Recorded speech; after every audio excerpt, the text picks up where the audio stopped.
بسم اللہ الرحمن الرحیم۔ چار مشہور سمانی کتابیں کن نبیوں پر نازل ہوئیں؟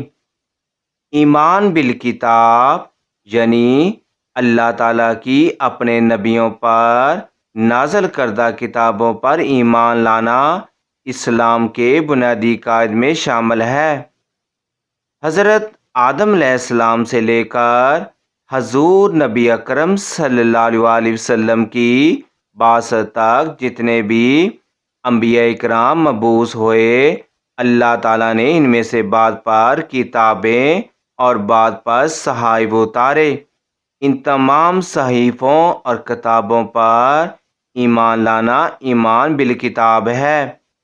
اللہ تعالیٰ نے گزشتہ زمانے میں مختلف قوموں کی ہدایت کے لیے صحیفے اور کتابیں نازل کی ہیں۔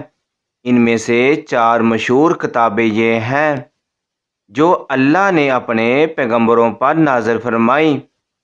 توریت سیدنا موسیٰ علیہ السلام پر نازل کی گئی، زبور سیدنا داؤد علیہ السلام پر نازل کی گئی، انجیل سیدنا عیسیٰ علیہ السلام پر نازل کی گئی، اور قرآن مجید اللہ تعالیٰ کی آخری اور افضل و اکمل کتاب ہے جو اس نے سیدنا محمد مصطفیٰ صلی اللہ علیہ وسلم پر نازل فرمائی۔ آج روح زمین پر قرآن حکیم کے علاوہ دوسری سمانی کتابیں توریت، انجیل، زبور اور دیگر سمانی صحائف میں سے کوئی بھی اصلی حالت میں موجود نہیں۔ پہلی قوموں کے لوگوں نے اپنی مرضی کے مطابق ان کتابوں کے احکامات تبدیل کر دیے، لیکن قرآن حکیم ایک ایسی بے مثل کتاب ہے جو آج بھی اپنی اصلی حالت میں موجود ہے۔ اس کی حفاظت کا ذمہ خود اللہ تعالیٰ نے لیا ہے۔ بے شک یہ ذکر عظیم ہم نے ہی اتارا ہے اور یقیناً ہم ہی اس کی حفاظت کریں گے۔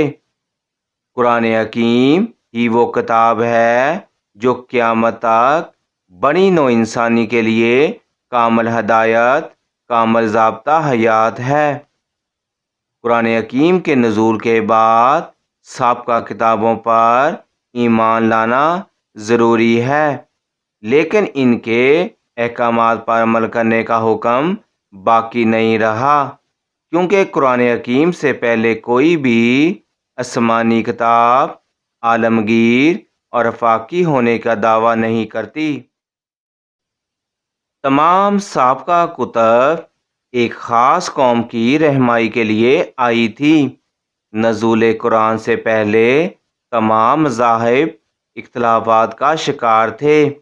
اس وجہ سے ہر مذہب کے پیروکار اپنے ہی عقیدے کی صحیح سمجھتے تھے، لہذا اس وقت کا تقاضا تھا کوئی ایسی کتاب نہ انسانی کی ہدایت کے لیے نازل ہو جو تمام بنی نوع انسان کے لیے ہو، اس کے احکامات آفاقی ہوں۔